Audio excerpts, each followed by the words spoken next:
Assalamualaikum warahmatullahi wabarakatuh. Bagaimana kabar pada hari ini? Semoga senantiasa diberikan kesehatan ya. Baik, pada hari ini kita bertemu lagi di mata kuliah perencanaan pembelajaran yang dibimbing langsung oleh Ibu Eva Nurul Malahayati MPD selaku dosen pengampu mata kuliah perencanaan pembelajaran.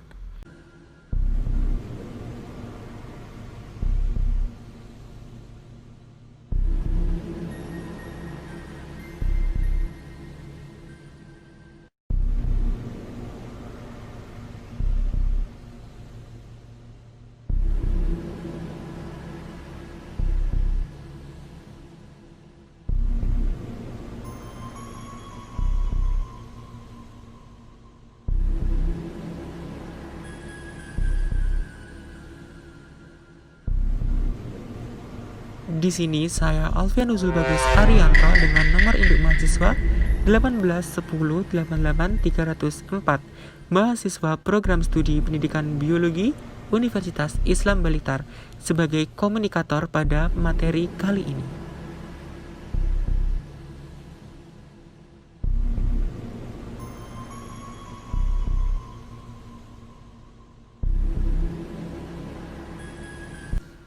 Pada materi kali ini kita memiliki dua pokok bahasan, yaitu yang pertama ada Peraturan Menteri Pendidikan dan Kebudayaan Republik Indonesia Nomor 23 Tahun 2016 tentang Standar Penilaian Pendidikan, dan yang kedua ada Peraturan Menteri Pendidikan dan Kebudayaan Republik Indonesia Nomor 24 Tahun 2016 tentang kompetensi inti dan kompetensi dasar pelajaran pada kurikulum 2013.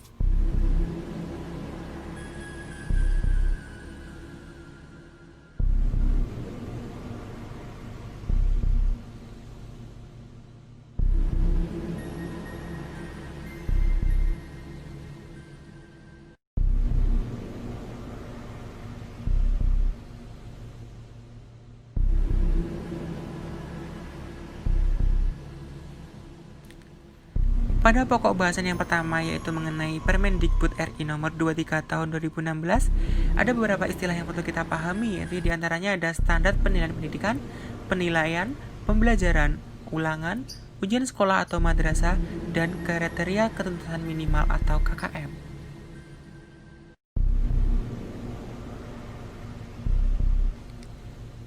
Seperti yang sudah tertera dalam layar PPT, dapat kita lihat bahwa standar penilaian pendidikan adalah kriteria mengenai lingkup, tujuan, manfaat, prinsip, mekanisme, prosedur, dan instrumen dari penilaian hasil belajar peserta didik yang digunakan sebagai dasar dalam penilaian hasil belajar peserta didik pada pendidikan dasar dan pendidikan menengah.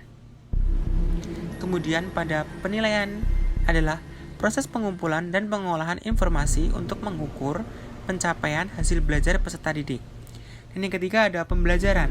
Di sini pembelajaran adalah proses interaksi antara peserta didik dengan pendidik dan sumber belajar pada suatu lingkup belajar. Dan yang keempat ada ulangan. Di sini ulangan adalah proses yang dilakukan untuk mengukur pencapaian kompetensi peserta didik secara berkelanjutan dalam proses pembelajaran untuk memantau kemajuan dan perbaikan hasil belajar dari peserta didik tersebut.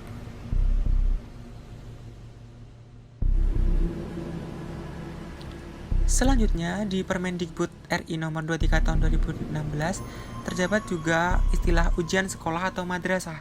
Di sini yang dimaksudkan adalah kegiatan yang dilakukan untuk mengukur pencapaian kompetensi peserta didik sebagai pengakuan prestasi belajar dan atau penyelesaian dari suatu satuan pendidikan. Sedangkan untuk kriteria ketuntasan minimal atau yang biasa kita sebut dengan KKM adalah kriteria ketuntasan belajar yang ditentukan oleh suatu pendidikan yang mengacu pada standar kompetensi kelulusan dengan mempertimbangkan karakteristik peserta didik, karakteristik mata pelajaran, dan kondisi satuan pendidikan.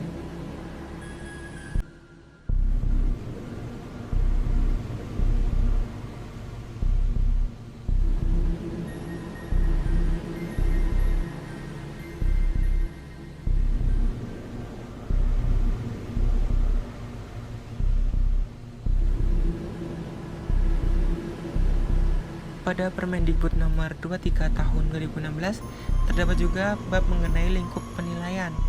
Di antaranya di sini ada 2 pasal, yaitu pasal 2 dan pasal 3. Pasal 2 berisi penilaian pendidikan pada pendidikan dasar atau pendidikan menengah, terdiri atas, yaitu yang pertama adalah penilaian hasil belajar oleh pendidik, yang kedua adalah penilaian hasil belajar oleh satuan pendidikan, dan yang terakhir ada penilaian hasil belajar oleh pemerintah. Pada pasal 3, pada ayat 1 berbunyi, penilaian hasil belajar peserta didik pada pendidikan dasar dan pendidikan menengah meliputi 3 aspek, yaitu yang pertama ada aspek sikap, kedua pengetahuan, dan yang terakhir adalah keterampilan. Untuk ayat 2, penilaian sikap sebagaimana yang dimaksud pada ayat 1 atau huruf A, yaitu mengenai sikap, merupakan kegiatan yang dilakukan oleh pendidik untuk memperoleh informasi deskriptif mengenai perilaku peserta didik. Sedangkan penilaian pengetahuan sebagaimana yang dimaksud merupakan kegiatan yang dilakukan untuk mengukur penguasaan pengetahuan peserta didik. Sedangkan penilaian keterampilan sebagaimana yang dimaksud merupakan kegiatan yang dilakukan untuk mengukur kemampuan peserta didik menerapkan pengetahuan dalam melakukan tugas tertentu. Dan yang terakhir, penilaian pengetahuan sebagaimana yang dimaksud dilakukan oleh pendidik, satuan pendidikan, dan atau pemerintah.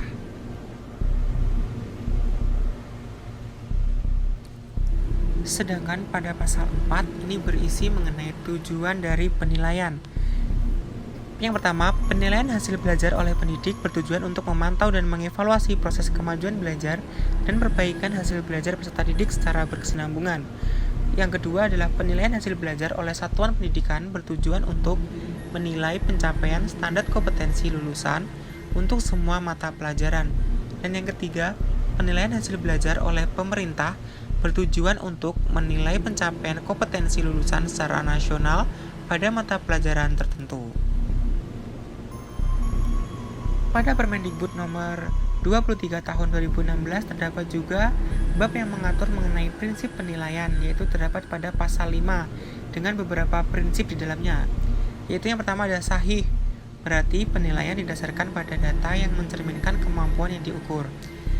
Yang kedua adalah objektivitas, berarti penilaian didasarkan pada prosedur dan kriteria yang jelas, tidak dipengaruhi oleh subjektivitas penilai. Berikutnya adalah adil, berarti penilai tidak menguntungkan ataupun merugikan peserta didik karena kebutuhan khusus serta perbedaan antar belakang agama, suku, budaya, adat istiadat, status sosial ekonomi, maupun gender. Selanjutnya adalah terpadu, berarti penilaian merupakan salah satu komponen yang tidak terpisahkan dari kegiatan pembelajaran. Selanjutnya adalah terbuka, berarti prosedur penilaian, kriteria penilaian, dan dasar pengambilan keputusan dapat diketahui oleh pihak yang berkepentingan. Selanjutnya adalah menyeluruh dan berkesinambungan, berarti penilaian mencakup semua aspek kompetensi dengan menggunakan berbagai teknik penilaian yang sesuai untuk memantau dan menilai perkembangan kemampuan peserta didik. Selanjutnya sistematis, berarti penilaian dilakukan secara berencana dan bertahap dengan mengikuti langkah-langkah baku. Selanjutnya beracuan kriteria. Di sini berarti penilaian didasarkan pada ukuran pencapaian kompetensi yang telah ditetapkan. Dan akuntabel, berarti penilaian dapat dipertanggungjawabkan baik secara segi mekanisme, prosedur, teknik, dan hasilnya.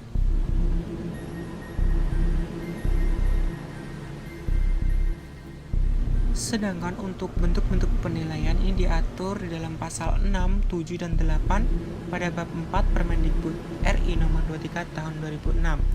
Pasal 6 diantaranya yaitu penilaian hasil belajar oleh pendidik dilakukan dalam bentuk ulangan, pengamatan, penugasan, dan atau bentuk lain yang diperlukan. Yang kedua, penilaian hasil belajar oleh pendidik digunakan untuk yang pertama mengukur atau mengetahui pencapaian kompetensi peserta didik. Yang kedua, memperbaiki proses pembelajaran, dan yang terakhir adalah menyusun laporan kemajuan hasil belajar harian, tengah semester, akhir tahun, dan atau kenaikan kelas. Dan yang ketiga, pemanfaatan hasil penilaian oleh pendidik sebagaimana yang dimaksud pada ayat 2 ataupun penilaian hasil belajar diatur lebih lanjut oleh Direktorat Jenderal terkait. Pada pasal 7, penilaian hasil belajar oleh satuan pendidikan dilakukan dalam bentuk ujian sekolah atau madrasah.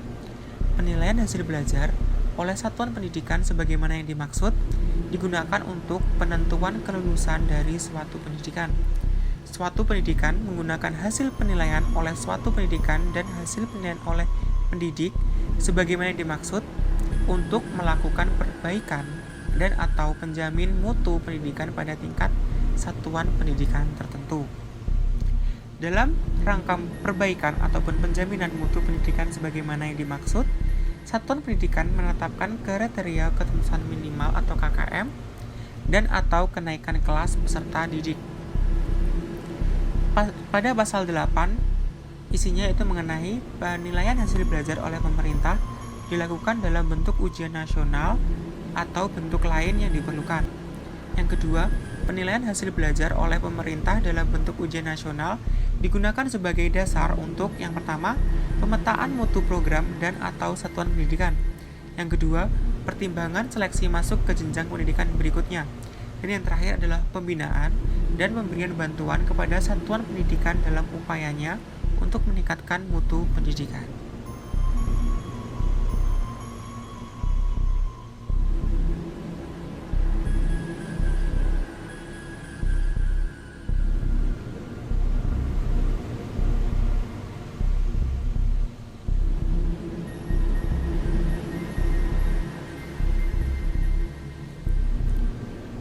Untuk mekanisme penilaian terdapat di pasal 9, 10, dan 11. Di pasal 9 terdapat dua ayat, yaitu ayat 1 yang berbunyi mekanisme penilaian hasil belajar oleh pendidik. Di sini ada beberapa poin, yaitu diantaranya adalah perancangan strategi penilaian oleh pendidik dilakukan pada saat penyusunan RPP berdasarkan silabus. Selanjutnya adalah penilaian aspek sikap dilakukan melalui observasi atau pengamatan ataupun dengan teknik yang lain asalkan relevan, dan pelaporannya menjadi tanggung jawab dari wali kelas ataupun guru kelas. Penilaian aspek pengetahuan dilakukan melalui tes tertulis, tes lisan maupun penugasan yang sesuai dengan kompetensi yang dinilai. Untuk penilaian keterampilan dilakukan melalui praktek atau produk atau proyek portofolio dan lain-lain sesuai dengan kompetensi yang dinilai. Peserta didik yang belum mencapai KKM harus mengikuti pembelajaran remedi, dan hasil penilaian pencapaian pengetahuan dan keterampilan peserta didik disampaikan dalam bentuk angka dan ataupun deskripsi. Untuk ayat kedua, ketentuan lebih lanjut mengenai mekanisme penilaian oleh pendidik atau terdapat pada pasal 1 tadi disusun oleh Direktorat Jenderal terkait berkoordinasi dengan Badan Penelitian dan Pengembangan Kementerian Pendidikan terkait. Pada pasal 10 terdapat dua ayat juga, yaitu ayat yang pertama berbunyi mekanisme penilaian hasil belajar oleh satuan pendidikan, yaitu yang pertama ada penetapan KKM yang harus dicapai oleh peserta didik melalui rapat Dewan Pendidik. Yang kedua adalah penilaian hasil belajar oleh satuan pendidikan pada semua mata pelajaran mencakup aspek sikap, pengetahuan, dan keterampilan. Yang ketiga adalah penilaian pada hasil jenjang pendidikan dilakukan melalui ujian sekolah atau madrasah. Selanjutnya, laporan hasil penilaian pendidikan pada akhir semester dan akhir tahun ditetapkan dalam rapat Dewan Pendidik berdasarkan hasil penilaian oleh satuan pendidikan dan hasil penilaian oleh pendidik. Kenaikan kelas dan atau kelulusan peserta didik dari satuan pendidikan ditetapkan melalui rapat Dewan Pendidik. Dan pada ayat kedua berbunyi, untuk ketentuan lebih lanjut tentang mekanisme penilaian oleh satuan pendidikan diatur dalam pedoman yang disusun oleh Direktorat Jenderal terkait yang berkoordinasi dengan Badan Penelitian dan Pengembangan Kementerian terkait. Pada pasal 11, di sini juga memiliki beberapa poin, yaitu adalah mekanisme penilaian hasil belajar dari oleh pemerintah. Di sini, penilaian hasil oleh pemerintah dilakukan dalam bentuk ujian nasional atau UN. Yang kedua, penyelenggara UN oleh Badan Standar Nasional Pendidikan atau BSNP bekerja sama dengan instansi terkait untuk mengukur pencapaian kompetensi lulusan. Berikutnya adalah hasil UN disampaikan kepada peserta didik dalam bentuk sertifikat hasil UN. Hasil UN disampaikan kepada satuan pendidikan untuk menjadi masukan dalam perbaikan proses pembelajaran. Hasil UN disampaikan kepada pihak-pihak yang berkepentingan sebagai dasar untuk pemetaan mutu program ataupun satuan pendidikan, pertimbangan seleksi masuk ke jenjang yang lebih tinggi, serta pembinaan dan pemberian bantuan kepada satuan pendidikan dalam upayanya untuk meningkatkan mutu pendidikan. Berikutnya adalah bentuk lain penilaian hasil belajar oleh pemerintah dapat dilakukan dalam bentuk survei dan atau sensus, dan bentuk lain penilaian hasil belajar oleh pemerintah diatur oleh peraturan menteri. Untuk prosedur penilaian diatur pada pasal 12 dan pasal 13 Permendikbud RI nomor 23 tahun 2016. Untuk pasal 12 ini memiliki 3 ayat pengatur, yaitu yang pertama adalah penilaian aspek sikap dilakukan melalui tahapan-tahapan. Yang pertama adalah mengamati perilaku peserta didik selama pembelajaran. Yang kedua, mencatat perilaku peserta didik dengan menggunakan lembar observasi ataupun pengamatan. Untuk yang ketiga adalah menindaklanjuti hasil pengamatan dan mendeskripsikan perilaku peserta didik. Untuk ayat kedua berbunyi penilaian aspek pengetahuan dilakukan melalui tahapan. Yang pertama, menyusun perencanaan penilaian, mengembangkan instrumen penilaian, melakukan penilaian, pemanfaatan hasil penilaian, dan melaporkan hasil penilaian dalam bentuk angka dengan skala rentang 0 sampai dengan 100 dan deskripsi. Untuk ayat 3, penilaian aspek keterampilan dilakukan melalui tahapan-tahapan. Yang pertama, menyusun perencanaan penilaian, diikuti pengembangan instrumen penilaian, melaksanakan penilaian, pemanfaatan hasil penilaian, dan melaporkan hasil penilaian dalam bentuk angka dengan skala rentang 0 sampai dengan 100 beserta deskripsi. Untuk pasal 13 sendiri, prosedur penilaian proses pembelajaran dan hasil belajar oleh pendidik dilakukan dengan urutan. Yang pertama, menetapkan tujuan penilaian dengan mengacu pada RPP yang telah disusun, menyusun kisi-kisi penilaian, pembuatan instrumen penilaian berikut pedoman penilaian, melakukan analisis kualitas instrumen, melakukan penilaian, mengolah, menganalisis, dan menginterpretasikan hasil penilaian, melaporkan hasil penilaian, dan yang terakhir adalah memanfaatkan laporan hasil penilaian. Untuk prosedur hasil belajar oleh satuan pendidikan dilakukan dengan mengkoordinasi kegiatan dengan berbagai runtutan, yaitu menetapkan KKM, menyusun kisi-kisi penilaian mata pelajaran, menyusun instrumen penilaian dan pedoman penskorannya, melakukan analisis kualitas instrumen, melakukan penilaian, mengolah, menganalisis, dan menginterpretasikan hasil penilaian, melaporkan hasil penilaian, dan memanfaatkan laporan hasil penilaian. Untuk prosedur penilaian hasil belajar oleh pemerintah dilakukan dengan berbagai runtutan, diantaranya menyusun kisi-kisi penilaian, menyusun instrumen penilaian dan pedoman penskornya, melakukan analisis kualitas instrumen, melakukan penilaian, mengolah, menganalisis, dan menginterpretasikan hasil penilaian, melaporkan hasil penilaian, dan yang terakhir adalah pemanfaatan laporan hasil penilaian. Ketentuan lebih lanjut tentang prosedur penilaian oleh pendidik sebagaimana yang dimaksud, serta penilaian oleh satuan pendidikan sebagaimana yang dimaksud tadi, diatur dalam pedoman yang disusun oleh Direktorat Jenderal terkait berkoordinasi dengan Badan Penelitian dan Pengembangan Kementerian Pendidikan. Berikutnya, hal terakhir yang diatur dalam Permendikbud RI nomor 23 tahun 2016 yaitu mengenai instrumen penilaian, diatur dalam pasal 14. Dengan instrumen penilaian yang dimaksudkan digunakan oleh pendidik dalam bentuk penilaian berupa tes, pengamatan penugasan perseorangan ataupun kelompok, dan bentuk lain yang sesuai dengan karakteristik kompetensi dan tingkat perkembangan peserta didik. Instrumen penilaian yang digunakan oleh satuan pendidikan dalam bentuk penilaian akhir ataupun ujian sekolah atau madrasah memenuhi persyaratan substansi, konstruksi, bahasa, serta memiliki bukti validitas yang empirik. Yang ketiga adalah instrumen penilaian yang digunakan oleh pemerintah dalam bentuk UN, memenuhi persyaratan substansi, konstruksi, bahasa, dan memiliki bukti validitas empirik serta menghasilkan skor yang dapat diperbandingkan antar sekolah, antar daerah, dan antar tahun.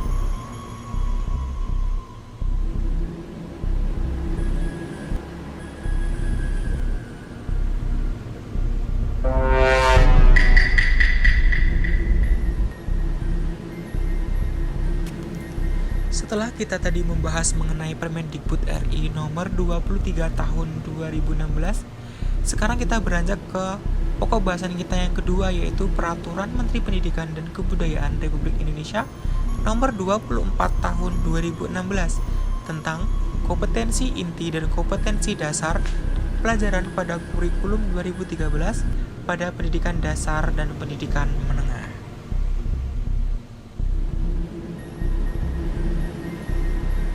Sebelum kita memasuki ke inti bahasan kita, sebaiknya kita mempelajari mengenai ketentuan umum pada pasal 1 Permendikbud RI nomor 24 tahun 2016. Di sini menjelaskan bahwa kurikulum 2013 pada pendidikan dasar dan pendidikan menengah mencakup sekolah dasar ataupun madrasah ibtidaiyah atau SD dan MI, sekolah menengah pertama atau madrasah sanawiyah, SMP dan MTS, sekolah menengah atas ataupun madrasah aliyah atau SMA dan MA, dan sekolah menengah kejuruan ataupun madrasah aliyah kejuruan, SMK dan MAK.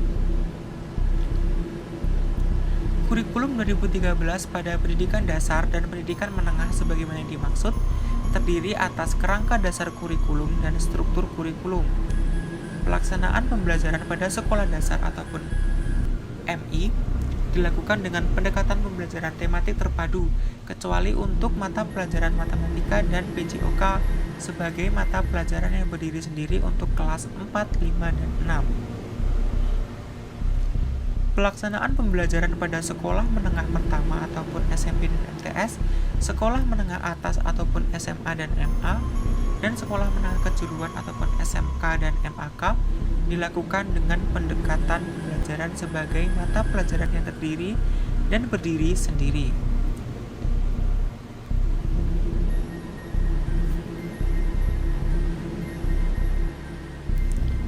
Selanjutnya adalah kompetensi inti dan kompetensi dasar. Pada Permendikbud RI nomor 24 tahun 2016 diatur dalam pasal 2. Kompetensi inti pada kurikulum 2013 merupakan tingkat kemampuan untuk mencapai standar kompetensi lulusan yang harus dimiliki oleh seorang peserta didik pada setiap tingkat kelas. Kompetensi dasar merupakan kemampuan dan materi pembelajaran minimal yang harus dicapai peserta didik untuk suatu mata pelajaran pada masing-masing satuan pendidikan yang mengacu pada kompetensi inti. Untuk kompetensi inti sebagaimana yang dimaksud terdiri atas beberapa, yaitu yang pertama adalah kompetensi inti sikap spiritual, kompetensi inti sikap sosial, kompetensi inti pengetahuan, dan yang terakhir adalah kompetensi inti keterampilan. Kompetensi dasar pada kurikulum 2013 berisi kemampuan dan materi pembelajaran untuk satu mata pelajaran pada masing-masing satuan pendidikan yang mengacu pada kompetensi inti. Sedangkan kompetensi inti dan kompetensi dasar digunakan sebagai dasar untuk perubahan buku teks pelajaran pada pendidikan dasar dan pendidikan menengah.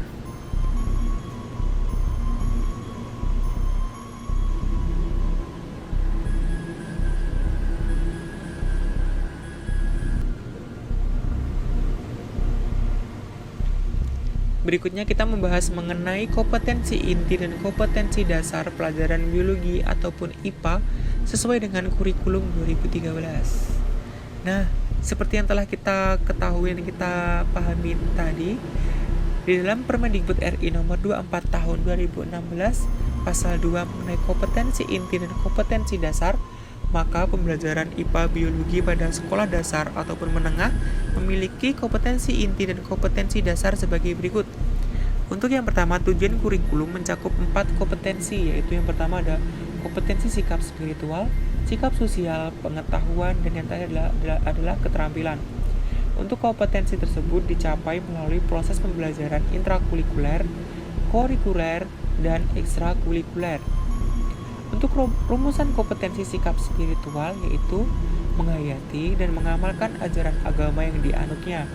Adapun rumusan kompetensi sikap sosial yaitu menunjukkan perilaku jujur, disiplin, tanggung jawab, peduli yang dimaksud adalah gotong royong, kerjasama, toleran dan damai, santun, responsif, dan proaktif sebagai bagian dari solusi atas berbagai permasalahan di dalam berinteraksi secara efektif dengan lingkungan sosial maupun alam, serta menempatkan diri sebagai cerminan bangsa dalam pergaulan dunia. Kedua kompetensi tersebut dicapai melalui pembelajaran secara tidak langsung atau indirect teaching, yaitu keteladanan, kebiasaan, dan budaya sekolah dengan memperhatikan karakteristik mata pelajaran serta kebutuhan dan kondisi peserta didik tersendiri. Untuk penumbuhan dan pengembangan kompetensi sikap dilakukan sepanjang proses pembelajaran berlangsung dan dapat digunakan sebagai pertimbangan guru dalam mengembangkan karakter peserta didik lebih lanjut. Kemudian untuk kompetensi pengetahuan dan kompetensi keterampilan dirumuskan sesuai dengan jenjang kelas ataupun tingkatan dan berdasarkan materi pokok dan beban materi ajaran pada masing-masing jenjang. Itu tadi merupakan pembahasan kita dengan dua pokok bahasan materi kita pada hari ini, yaitu yang pertama mengenai Permendikbud RI nomor 23 tahun 2016 dan yang kedua ada Permendikbud RI nomor 24 tahun 2016. Di sini saya Alfian Nuzul berterima kasih atas waktu dan kesempatan yang telah diberikan. Dan tak lupa juga saya juga memohon maaf jika ada salah-salah kata, baik disengaja maupun tidak disengaja. Sampai jumpa di pertemuan berikutnya. Wassalamualaikum warahmatullahi wabarakatuh.